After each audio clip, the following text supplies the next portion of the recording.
할렐루야. 계속해서 우리가 살펴보고 있는 고린도 교회가 분쟁 중에 있는데 사도 바울이 고린도전서 1장에서 세 가지를 제시하고 있습니다. 첫 번째는 분쟁을 이기는 방법은 오직 복음으로 성령이 이끄시는 대로 성령이 말하게 하심을 따라서 살아가라라는 것입니다. 두 번째는 십자가의 도라고 하는 이 십자가의 메시지, 이 십자가의 삶 또는 예수 그리스도를 바라보는 믿음을 가지고 분쟁을 이겨야 한다라고 말씀하고 있습니다. 십자가는 하나님의 능력입니다. 세상은 미련하게 보이는 이 십자가이지만 믿는 우리에게는 십자가의 도, 곧 이 복음은 하나님의 능력입니다. 십자가는 하나님의 지혜입니다. 세상은 미련하게 보지만 우리 믿는 자에게 십자가는 우리로 구원을 받게 하는 하나님의 사랑을 깨닫게 하는 하나님의 능력이며 지혜라는 것입니다. 그리고 이 십자가를 전하는 것이 선교이며 전도입니다. 세상의 지혜를 전하는 것이 아니요 예수의 죽음과 부활을 전하는 것이 곧 전도이며 선교다라는 것입니다. 오늘 본문은 자랑에 대한 말씀입니다. 사도 바울이 왜 이런 말씀을 전하고 있을까요? 사도 바울은 지금 고린도 교회의 분열에 대한 처방전으로 말씀을 전하고 있습니다. 분열의 원인 중에 하나가 바로 육적인 자랑, 인간적이고 세상적인 자랑으로 말미암은 것이라고 오늘 말씀하고 있습니다. 그래서 정말 그리스도인으로서 육적인 자랑을 해서는 안 될 이유가 무엇이며 또 정말 자랑한다면 무엇을 그리고 어떻게 자랑해야 할 것인지에 대해서 오늘 말씀하고 있습니다. 이렇게 자랑의 문제만 해결되어도 교회 문제의 분열의 문제는 해결될 것이다 라는 것이죠. 핵심은 두 가지입니다.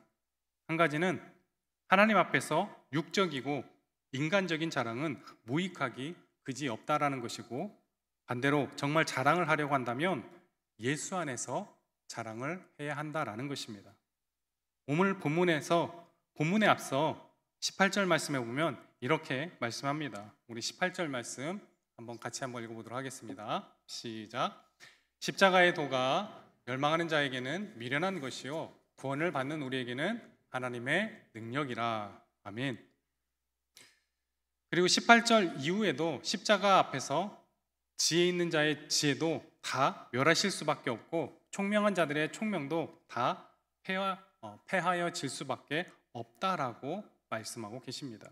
왜냐하면 예수 그리스도의 십자가 그리고 그 복음을 믿는 일은 세상의 지혜와 총명이 믿을 만한 원인이나 근거를 가져다 주지 않기 때문이라는 겁니다. 오히려 바울은 하나님이 전도에 미련한 것으로 믿는 자들을 구원하시기를 기뻐하셨다라고 말씀하고 있는데, 쉽게 말하면 인간이 이해할 수 있는 방식이 아닌 다른 방식으로 구원하시기를 기뻐하셨다라는 겁니다. 물론 사람들은 전도, 다시 말해서 예수 그리스도께서 우리 죄를 위하여 죽으셨다는 이 사실을 믿기만 하면 구원을 받는다는 복음의 내용이 굉장히 미련한 것처럼 보일 수 있습니다. 아무런 능력도 없고 아무런 지혜도 찾아볼 수 없는 것처럼 생각될 수 있다는 것입니다. 그러나 성경은 이것이 곧 하나님의 능력이요 지혜다라고 말씀하고 있습니다. 오늘 본문은 바로 이런 내용 아래 나오고 있는 말씀입니다. 본문 26절 말씀을 우리 다시 한번 같이 읽어보도록 하겠습니다. 26절입니다. 시작. 형제들아 너희를 부르심을 보라. 육체를 따라 지혜로운 자가 많지 아니하며 능한 자가 많지 아니하며 문벌 좋은 자가 많지 아니하도다. 아멘. 세 번째 분쟁을 이길 수 있고 극복할 수 있는 방법은 부르심을 기억하라라는 것입니다. 형제들아 너희를 부르심을 보라라고 말씀하는데, 이 문장의 원문과 영어 번역을 보면 그들의 현재 모습이 아니라 과거의 모습이나 상태를 말하고 있음을 알 수가 있습니다. 즉 바울은 자신들이 어떻게 부르심을 받았는지를 생각해 보라라는 것입니다. 이것은 서술법이 아니라 명문법으로 사용이 되었습니다. 이것은 그리스도인으로서 알아야 할 가장 기본적인 것에 대해서 언급하고 있는 것입니다. 하나님께서 너희를 부르셔서 하나님의 백성으로 삼고 또 교회 공동체의 일원, 그리스도의 몸인 교회의 지체로 삼으신 것을 보라, 생각해봐라 라고 말씀하는 것입니다. 이 말씀은 너희가 구원받은 것을 보라, 너희의 구원을 보라 라는 말이기도 합니다. 그리고 계속해서 육체를 따라 지혜로운 자가 많지 아니하며 능한 자가 많지 아니하며 문벌 좋은 자가 많지 아니하도다 라고 말씀하였는데, 이 말씀은 너희 가운데 지혜가 많아서 구원을 받은 사람이 어디 있느냐, 너희 가운데 인간적인 능력이 많아서 구원받은 자가 있느냐, 너희 가운데 문벌, 다시 말해서 가문이 좋아서 혈통이 좋아서 구원받은 자들이 어디 있냐, 이런 것은 너희의 구원과 아무런 관계가 없다라고 말씀하고 있습니다. 우리가 어렸을 적 배웠던 찬양의 가사에도 잘 나와 있습니다. 돈으로도 못 가요. 여러분 찬양 다 아시죠? 돈으로도 못 가요. 하나님 나라. 힘으로도 못 가요. 하나님 나라. 거듭나면 가는 나라. 하나님 나라. 믿음으로 가는 나라. 하나님 나라. 이 찬양 다 아시죠? 혹시 모르는 분 계실까요? 찬양의 가사에도 나와 있듯이 구원은 우리의 가진 그 어떤 것을 통해서 주어지는 것이 아니라는 겁니다. 오직 예수 그리스도의 공로를 믿고 의지하는 자가 받는 선물입니다. 그런데 이런 구원론적 관점에서 우리의 신앙을, 그리고 우리됨을 보지 않으면 자꾸 인간적이고 육적인 것을 통해서 보게 되고, 이런 육적인 것을 앞세우다 보면 그 다음에 따르는 것은 자랑밖에 없다는 것입니다. 그리고 더 나아가서 이 자랑을 하기 시작하면 나중에는 반드시 분열이 생기게 된다라는 겁니다. 우리 본문 27절에서부터 29절 말씀까지 조금 길지만 같이 한번 읽어보도록 하겠습니다. 27절로 29절까지 말씀입니다. 시작.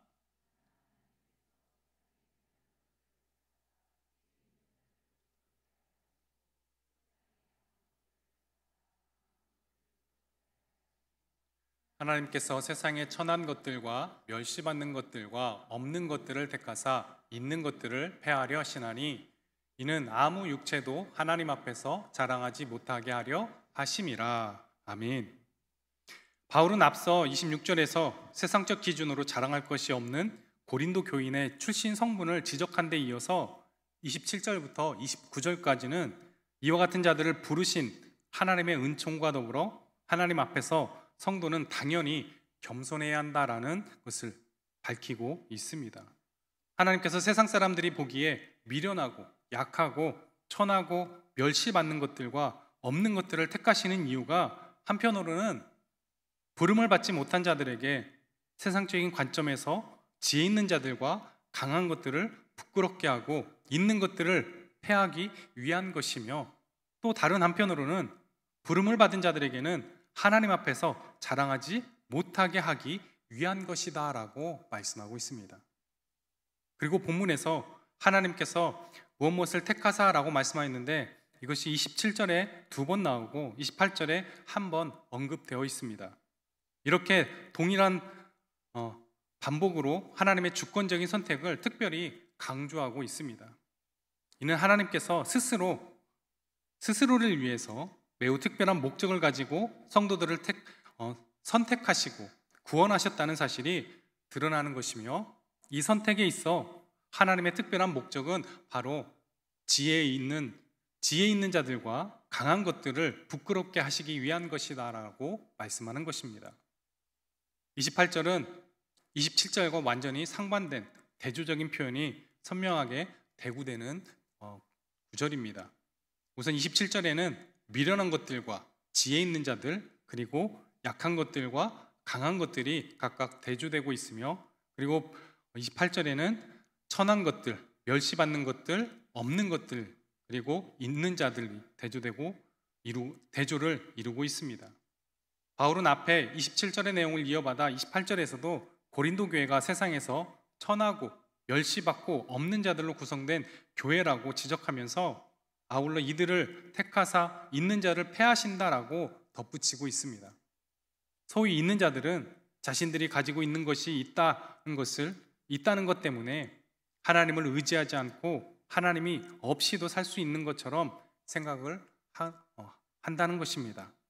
하지만 구원은 오직 믿음으로만 주어지는 것이며 자신의 연약함과 부족함과 없음을 깨닫고 주님 앞에 무릎을 꿇는 자들에게 주어진다는 사실을 통해서 주님께서 우리에게 말씀하시는 것입니다. 우리 29절 말씀을 같이 한번 보겠습니다. 29절입니다. 시작. 이는 아무 육체도 하나님 앞에서 자랑하지 못하게 하려 하심이니라. 아멘. 그 누구도 하나님 앞에서 자랑하지 못하게 하려 하신다라는 겁니다. 자랑할 것이 없게 만드셨다라는 겁니다. 이 땅에서 세상의 가치로는 육적인 것이 자랑거리이겠지만 하나님 앞에서 이런 것은 전혀 자랑거리가 되지 못한다는 것입니다. 그런데 문제는 믿는 이들조차도 이런 육적인 것을 자랑으로 삼는 것이 문제가 된다라는 것입니다. 자랑이란 사전적 의미를 찾아보니까 자기 자신 또는 자기와 관계 있는 사람이나 물건, 일 따위가 썩 훌륭하거나 남에게 칭찬을 받을 만한 것임을 일부러 드러내는 것을 말한다라고 말합니다. 즉, 다른 사람들이 자기에 대해서 알아달라라는 것입니다. 나를 알아달라라는 것이죠. 고린도 교회 성도들의 자랑거리는 대단했습니다. 고린도는 당시 60만에 이르는 대도시였으며 헬라 철학이 발달된 곳이었고 풍족한 물질과 지혜가 넘쳤고 이런 것이 자랑거리였습니다. 자신만이 가진 특별한 지혜가 있었고 자신의 스승의 가르침을 많이 자랑을 하였습니다. 얼마나 말빨이 센 사람이 많았는지 모릅니다. 또한 그들은 신앙적 체험도 많아 자신의 신비적 체험 때문에 자신들의 신앙심이 깊고 또 깊은 경지에 있다라고 자랑도 하였습니다. 은사도 얼마나 많이 나타났는지 방언의 은사, 통변의 은사, 영분별의 은사, 치유의 은사, 기도의 은사 등 그들의 신앙 모토는 더도 말고 덜도 말고 자기들처럼만 신앙생활을 해라라는 그런 생활을 가지고 있었습니다. 자신들의 신앙이 참 신앙인 것처럼 여기고 살았다는 것입니다. 더 나아가서 지혜와 지식과 체험을 자랑하던 고린도 교회는 자신들의 출신을 더 강조하고 있었습니다. 그래서 누구를 따르느냐는 그 문제로 다투기까지 했습니다. 나는 아볼로파, 나는 게바파, 나는 바울파, 나는 그리스도파라며 자랑을 했던 것입니다. 이 자랑이 습관처럼 되고 자랑이 생활화된 이 고린도 교회는 서로 싸우고 분열될 수밖에 없었던 것입니다. 그것도 예수 그리스도의 피로 하나가 되게 하신 공동체를 자기 자신들의 자랑거리 때문에 이리 나뉘고 저리 나뉘고 서로 이리 찢고 저리 찢는 그 모습을 보였던 것입니다. 그러니 그 교회를 세웠던 사도 바울의 그 마음이 얼마나 아팠겠습니까? 아니, 그보다 하나 되게 하신 우리 하나님의 마음이 얼마나 아프고 안타까웠겠습니까? 자랑이라고 하는 것이 유발하는 못된 마음의 상태 중에 하나가 바로 시기심입니다. 다시 말해 자랑에는 반드시 상대방으로 시기심을 유발하게 된다라는 겁니다. 우리의 자랑을 보고 듣는 상대방은 상대적으로 열등감을 느낄 수밖에 없는 것입니다. 그 열등감에 시기심을 불러일으키게 되는 것입니다. 상대 안에 시기심이 깃들게 되면 그 시기심의 결과 상대를 미워하고 상대를 비난하고 험담하고 공동체를 분열시키는 죄를 범할 수밖에 없게 되는 것이지요. 성경에는 자랑하다 망하게 된 사람들이 몇몇 나옵니다. 그 중에 대표적으로 히스기야를 들 수 있는데 히스기야 왕은 죽을 병에 걸렸다가 그의 간절한 기도로 인하여서 생명의 연장을 받게 됩니다. 그런데 죽을 병에서 나았다는 말을 나았다는 그 소문을 듣고 바벨론 왕이 사신단을 보내게 되는데, 그들 앞에서 나라의 국방력과 경제력, 건축술, 주요 시설 등을 다 보여주면서 입에 침이 마르도록 그들에게 자랑을 하게 됩니다. 그러나 그토록 자랑했던 그 나라는 이사야 선지자의 예언대로 나중에 바벨론의 침공을 받게 되어서 왕궁의 모든 것이 바벨론으로 탈출을 당하게 되고 하나도 남지 않게 되고, 또 왕자가 사로잡히게 되는, 그로 인해서 바벨론의 환관이 되는 비극을 맞게 되기도 하였습니다. 하나님께서 허락하신 것을 자기 자랑으로 삼음을 하나님이 얼마나 싫어하시는지 보여주는 대표적인 예라고 생각이 되어집니다. 반면 사도 바울은 고린도후서 11장 30절 말씀에 이렇게 말씀합니다. 우리 11장 30절 말씀 같이 한번 보도록 하겠습니다. 시작. 내가 부득불 자랑할진대 내가 약한 것을 자랑하리라. 이렇게 말씀하였는데, 바울은 육체에 가시라는 질병을 가지고 있었습니다. 바울은 하나님께 이 병을 고쳐달라고, 여러분도 잘 알다시피 3번이나 기도를 하였습니다. 그때 하나님께서 이렇게 응답하셨습니다. 고린도후서 12장 9절 말씀입니다. 시작. 나에게 이르시기를 내 은혜가 내게 족하도다.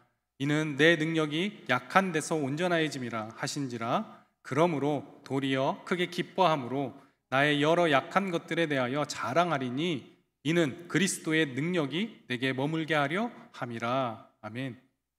하나님의 말씀을 깨달은 바울은 이러므로 도리어 크게 기뻐함으로 나의 여러 약한 것들에 대하여 자랑하리니 이는 그리스도의 능력으로 내게 머물게 하려 함이라 라고 주님 앞에 고백합니다. 이 응답에 바울은 자신이 사역하는 동안 자신의 능력이 자신에게서 나가지 않고 하나님께 있음을 매 순간순간 깨닫게 하시려는 하나님의 의도임을 알고 이 육체의 가시까지도 감사하였습니다. 그리고 자랑할 것이 있으면 바로 이것을 자랑한다라고 고백합니다. 사랑하는 성도 여러분, 육체의 자랑이 하나님 앞에서 얼마나 부질없는 것인지 우리는 잘 알아야 합니다. 특별히 우리의 구원에 있어서 나의 자랑할 만한 육적인 것이 단 0.1%라도 들어가지 않았다는 것을 우리는 기억해야 할 것입니다. 오히려 하나님 앞에서 지혜 없음과 약함과 없는 것을 통해서 우리의 구원을 이루셨음을 우리는 감사할 줄 알아야 할 것입니다. 하나님께서 얼마나 육적인 자랑을 싫어하시는지 기억하시기 바랍니다. 오히려 약함을 통해 하나님의 강함이 드러남을 기뻐하고 감사할 수 있는 저와 여러분이 될 수 있기를 간절히 소원합니다. 우리 본문 31절 말씀을 보겠습니다. 31절입니다. 시작. 기록된 바 자랑하는 자는 주 안에서 자랑함과 같게 하려 함이라. 아멘. 육적이고 인간적인 자랑이 하나님 앞에서 얼마나 부질없는 것인지 말씀한 이후에 자랑하려거든 주 안에서 자랑하라라고 우리에게 말씀하십니다. 정말 우리가 자랑해야 될 것이 무엇인지 말씀해주고 있는 것입니다. 본문 30절 말씀을 보겠습니다. 30절입니다. 시작. 너희는 하나님으로부터 나서 그리스도 예수 안에 있고 예수는 하나님으로부터 나와서 우리에게 지혜와 의로움과 거룩함과 구원함이 되셨으니. 아멘. 예수님은 우리에게 지혜와 의로움과 거룩함과 구속함이 되셨다라고 말씀합니다. 세상은 미련하기 그지없는 것으로 보이는 그 십자가를 통하여 우리의 구원을 이루었습니다. 십자가는 하나님의 지혜의 완결품입니다. 세상에 어떤 방법으로 우리의 구원을 이루겠습니까? 단 한 번의 죽으심으로 단번에 구원을 이루시는 하나님의 지혜뿐입니다. 그리고 그 십자가의 공로를 믿는 자들에게만 구원이 있게 하는 지혜입니다. 민수기 21장 4절로 9절에 백성들이 하나님과 그들의 지도자 모세를 원망하자 하나님께서 불뱀을 보내 백성들을 물게 하여서 죽게 되었는데, 모세가 이를 놓고 기도하자 하나님께서 내려주신 처방전은 장대 위에 놋뱀을 만들어 매다는 것이었고 그 장대 위에 매달린 놋뱀을 보는 사람마다 살게 될 것이다 라는 것이었습니다. 우리가 잘 알듯이 장대 위의 놋뱀은 예수 그리스도를 상징합니다. 그저 순종하는 믿음으로 노뱀을 쳐다본 사람들은 모두 살았습니다. 오늘날도 마찬가지입니다. 2000년 전에 죽은 예수, 그를 통해 우리의 죄를 용서받고 우리가 구원을 받았다고 하는 것을 믿는 것이 얼마나 어리석은 일인지 모릅니다. 그러나 믿음으로 나와 예수 그리스도를 나의 구주로 믿고 용서함을 받는 자들에게는 이 십자가보다 더 큰 능력은 이 세상에 아무것도 없습니다. 이것이 구원의 보증이라는 것입니다. 무엇으로 우리가 하나님과 온전한 관계를 이루는 의롭다함을 얻을 수가 있겠습니까? 예수께서 놓으신 다리, 곧 십자가의 다리를 통해서 하나님께 나아갈 담대함을 얻을 수 있겠습니까? 무엇을 통해서 우리의 죄를 용서받을 수 있겠습니까? 깨끗하고 거룩함에 이룰 수 있겠습니까? 예수 그리스도의 공로가 아니면 우리가 어떻게 저 천국에 갈 거룩함을 얻을 수 있겠습니까? 마치 노예와 같이 팔려서 언제 죽을지 모르는 우리에게 구원의 손길을 펴신 분이 누구십니까? 그런 구속의 은총이 누구로부터 내려온 것입니까? 우리 안에 있는 구원의 은혜와 의로움과 거룩함과 구속함은 오직 예수 그리스도를 통해서만 얻어진 것입니다. 그러므로 구원받은 우리가 해야 할 자랑은 오직 한 가지밖에 없는 것입니다. 오직 예수 안에서 자랑입니다. 이 말씀은 곧 예수 그리스도만을 자랑해야 된다라는 것입니다. 바울은 예수님을 만나기 전 자신이 이스라엘 족속이요 베냐민 지파요 히브리인 중에 히브리인요 율법으로는 바리새인인 것을 자랑하고 살았습니다. 그러나 바울은 예수님을 만난 뒤 십자가에 못 박혀 돌아가신 예수 그리스도만을 자랑하노라라고 말하고 있습니다.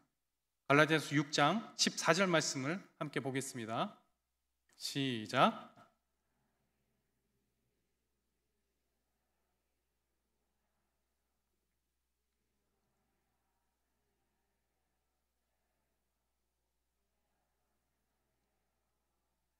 아멘. 바울은 예전에 자기의 자랑으로 삼았던 모든 것을 잃어버리기를 원했고 배설물로 여겼습니다. 그럼으로써 바울은 예수 그리스도를 얻기를 간절히 원했습니다. 예수 그리스도만이 능력이고 예수 그리스도만이 모든 자랑의 원천이기 때문입니다. 사랑하는 성도 여러분, 여러분의 자랑은 무엇입니까? 여러분도 바울처럼 예수 그리스도의 십자가를 자랑하고 계십니까? 본문 31절에 결론적인 말씀을 하고 있습니다. 자랑하는 자는 주 안에서 자랑하라. 예레미야서 9장 23절 말씀에 여호와께서 이와 같이 말씀하시되 지혜로운 자는 그의 지혜를 자랑하지 말라. 용사는 그의 용맹을 자랑하지 말라. 부자는 그의 부함을 자랑하지 말라라고 말씀합니다. 본문에 자랑하는 자는 주 안에서 자랑하라. 사도 바울은 명령합니다. 권면이요 교훈이 아닙니다. 강압적인 명령형입니다. 자기 자신에 대해서 자랑하지 말고 주를 자랑하라. 세상 것을 자랑하지 말고 하나님의 나라를 자랑하라 라고 우리에게 명령하고 있습니다. 자기 자신의 사상과 지식을 자랑하지 말고 복음을 자랑하라라고 말씀하고 있습니다. 고린도전서 2장 4절로 5절 말씀을 같이 한번 보겠습니다. 시작. 내 말과 내 전도함이 설득력 있는 지혜의 말로 하지 아니하고 다만 성령의 나타나심과 능력으로 하여 너희 믿음이 사람의 지혜에 있지 아니하고 다만 하나님의 능력에 있게 하려 하였노라. 아멘. 바울은 전도함에 있어서 인간의 지혜로 전하지 않았다. 오직 성령의 나타남과 성령의 능력을 앞세워 전했다. 이렇게 한 이유는 믿음의 근원이 사람의 지혜에 있지 않고 하나님의 능력에 있음을 나타내기 위해서였다라고 말씀하고 있습니다. 그러니 사도 바울이 말씀을 전할 때, 꼭 전도를 할 때 얼마나 간절히 자신을 나타내지 않고 성령께서 역사하기를 원했던가를 우리는 조금 알 수 있을 것 같습니다. 사람들은 누구든지 존경받고 칭찬받고 대접받기를 원합니다. 그러나 그 안에는 독한 시기심이 있습니다. 그로 인해서 분열이 일어납니다. 똑똑한 사람일수록 남에게 지지 않으려고 합니다. 힘 있는 사람일수록 지지 않으려고 합니다. 다른 사람이 자기 자신보다 많이 칭찬받고 혹은 존경받는 것을 견디지 못해야 합니다. 이것은 세상 사람들의 이야기가 아닙니다. 우리는 하나님의 일을 하면서 독한 시기와 다툼을 할 때가 참 많이 있습니다. 자랑과 시기심은 항상 함께 한다는 사실을 우리는 기억해야 할 것입니다. 그리고 조심해야 할 것이며, 우리는 이렇게 조심해야 할 것이 얼마나 어려운 일인가를 기억해야 할 것입니다. 사랑하는 성도 여러분, 인간의 자랑거리를 자랑 삼지 않기를 간절히 바랍니다. 인간의 자랑거리는 하나님 앞에 아무것도 아님을 기억하시기 바랍니다. 우리가 진정으로 자랑해야 할 것 무엇입니까? 마지막으로 예레미야 9장 23절로 24절 말씀 우리 함께 읽어보도록 하겠습니다. 시작. 여호와께서 이와 같이 말씀하시되 지혜로운 자는 그의 지혜를 자랑하지 말라. 용사는 그의 용맹을 자랑하지 말라. 부자는 그의 부함을 자랑하지 말라. 자랑하는 자는 이것으로 자랑할지니 곧 명철하여 나를 아는 것과 나 여호와 사랑과 정의와 공의를 땅에 행하는 자인 줄 깨닫는 것이라. 나는 이 일을 기뻐하노라. 여호와의 말씀이니라. 아멘. 사람의 지혜, 사람의 힘, 사람의 용맹, 사람의 부는 하나님 앞에서 자랑할 일이 아닙니다. 진정한 지혜, 명철은 하나님을 아는 것입니다. 그리고 하나님께서 이 땅에 무엇을 행하시는 분이신 줄 깨닫는 것입니다. 하나님을 알고 하나님께서 하시는 일을 아는 것이 진정한 지혜인 것입니다. 예수 그리스도께서 십자가를 지심은 하나님의 큰 일입니다.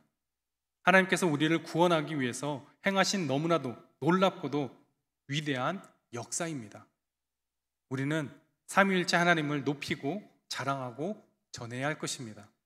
우리가 자랑해야 할 것은 주님 안에서의 자랑, 곧 예수님의 십자가이며 하나님의 나라입니다.